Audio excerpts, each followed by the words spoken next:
Podcast, The End of Oil Dependency. Alex Thorne. 10 years in a row, that's how long the International Energy Agency has been wrong about peak oil demand. And wrong in the same direction every single time. A decade ago, no peak before 2050. Then the late 2030s. Then 2030. A forecaster wrong in the same direction for 10 years isn't making random errors. It's missing a mechanism. This is Alex Thorne. Let's talk about the mechanism, and why the peak that finally arrived in 2026 wasn't predicted, it was triggered. Section 1. The availability story, not the climate story. Here's what actually happened. The Hormuz closure we covered in the first episode of this series didn't just spike oil prices for a few weeks. It cut the IEA's own 2026 demand growth estimate down to 0.6 million barrels a day, a number small enough to sit inside the model's own margin of error. Meanwhile, China, the single largest source of oil demand growth for the past decade, posted a second consecutive annual decline in consumption, as electric vehicles displaced fuel use at a scale large enough to actually show up in national statistics. I want to be precise about what kind of story this is, because almost every mainstream account gets it wrong. This is not a climate story. It's an availability story. When a fifth of the world's oil transit becomes a question mark instead of a given, every government and every fleet operator with an alternative starts using it, not eventually, immediately, because the alternative just became cheaper than the risk of not having it. And here's the part that actually matters for how you plan. The operators and governments who built that alternative years before the crisis, not during it, not after it, captured almost all of the advantage the crisis created. The peak wasn't predicted by a model sitting in Paris. It was triggered, ahead of every published schedule, by the exact choke point dynamics from episode 1. Section 2, Flow versus Stock, the distinction that actually matters. Now here's the idea I want you to leave this episode with, because it's the single most useful reframe in this entire series. Not all energy dependency carries the same risk, because not all of it has the same shape. Oil and gas are what I call flow dependencies. They need a continuous, daily, physical input, extracted somewhere, shipped through somewhere, paid for in a currency someone else controls. Cut the flow for a week, and the system feels it immediately. Refineries idle, plants ration. Queues form at the pump within days. Electrified systems, solar and wind paired with storage, heat pumps, electric vehicles, are stock dependencies. They need capital and components up front. Panels, inverters, copper, lithium, grid hardware, but once installed the system doesn't need a tanker arriving next Tuesday for the lights to stay on. The dependency doesn't disappear, it relocates, from a daily commodity flow that can be cut off on any given Tuesday, to a periodic capital cycle measured in years, on a schedule you control. Do the actual math on pressure points. A country fully reliant on imported fuel has roughly 365 moments a year where that dependency can be weaponized against it. Every single shipment is a fresh opportunity for someone else to apply pressure. A stock-dependent system has exactly one moment of exposure, the point of construction. After that, nothing, for years. That's not a marginal difference. That's roughly 2 orders of magnitude fewer pressure points across a decade. And that gap is the entire economic case for conversion, independent of any climate argument whatsoever. So when you hear someone frame this as importing versus not importing, that's the wrong frame. Almost no country will fully exit global supply chains for panels or batteries. The real question is which type of dependency a system carries, and how often that dependency can actually be weaponized. Section 3, The Coal Trap, the honest part. Most forecasts skip. Here's where I want to be honest about something most energy transition commentary quietly skips, because skipping it turns analysis into propaganda. For a lot of capital-constrained economies, the cheapest available domestic alternative to imported oil and gas isn't solar, it's coal, mineable locally in a way oil and gas frequently aren't. A government facing a genuine energy security scare, with limited access to concessional financing, may reach for coal precisely because it solves the flow dependency problem fastest and cheapest. It just doesn't solve the climate cost, the public health cost, or the longer-run capital intensity that a maturing solar plus storage stack increasingly beats on raw economics alone. This matters because the transition isn't one global trend. It's 2 trends wearing the same headline. For wealthy economies, energy security anxiety accelerates electrotech, solar, batteries, EVs.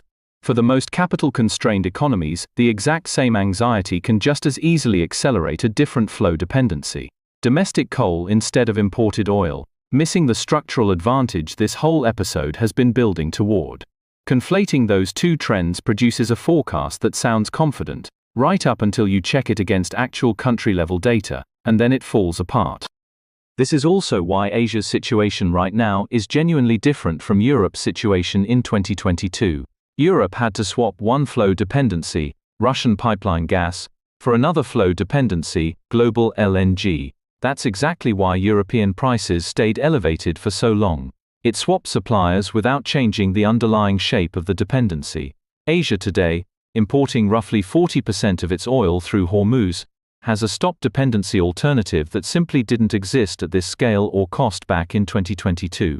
The bull case for LNG as Asia's bridge fuel is structurally weaker now, not because of climate policy, but because the alternative got cheap enough, fast enough, to win on cost alone. Section 4, the forecast, condensed. 3 horizons. Full detail and leading indicators live in the written brief. Here's the spoken version. 1-year horizon, through early 2027. Continuation forecast. Oil demand growth keeps undershooting pre-2026 projections. Probability, 60 to 70% that 2026 gets confirmed as the actual demand peak within this window. Confidence, medium-high.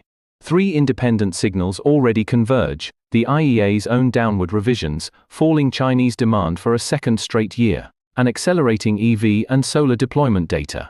Watch Chinese crude import data specifically. It tends to move 6 to 8 weeks ahead of any official revision.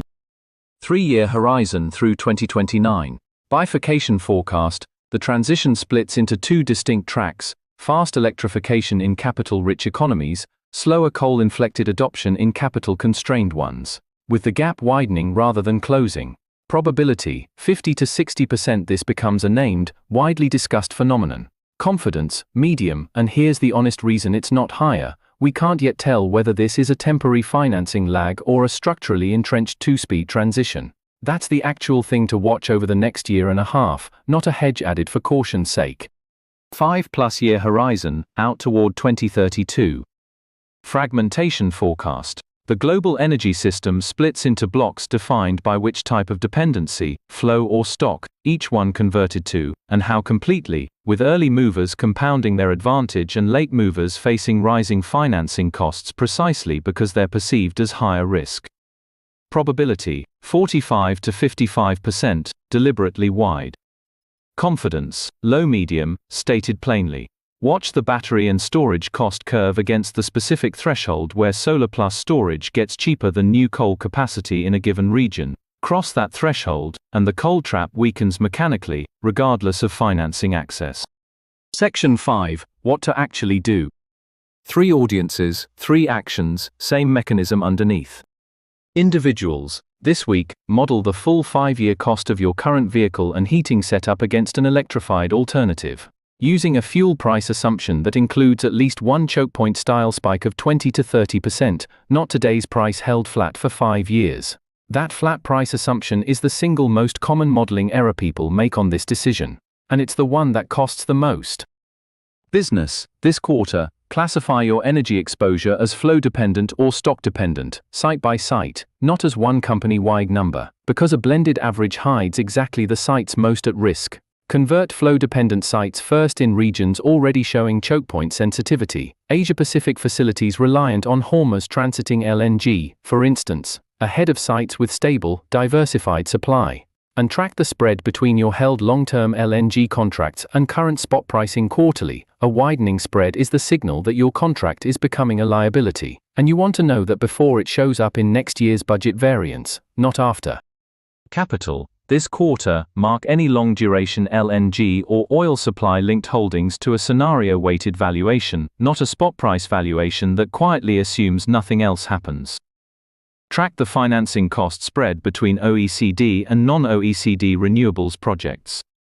That spread tells you which side of the bifurcation forecast is winning, and it moves before the headline statistics catch up. and treat grid hardware manufacturers and concessional finance institutions as a structural position, not a thematic trade. They sit upstream of every scenario in this brief, including the slowest one. Close. Oil's peak didn't arrive as a quiet line on a chart, confirmed years later by an agency revision nobody outside the industry noticed.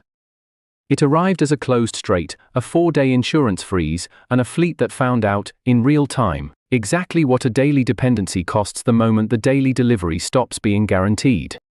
The lesson isn't that fossil fuels are finished.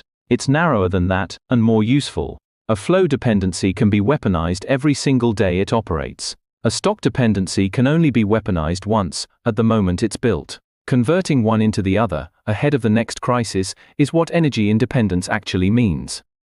Full brief, full forecast detail, on Patreon now. This has been Alex Thorn, Signal Over Noise, ThrivingChaos.ai.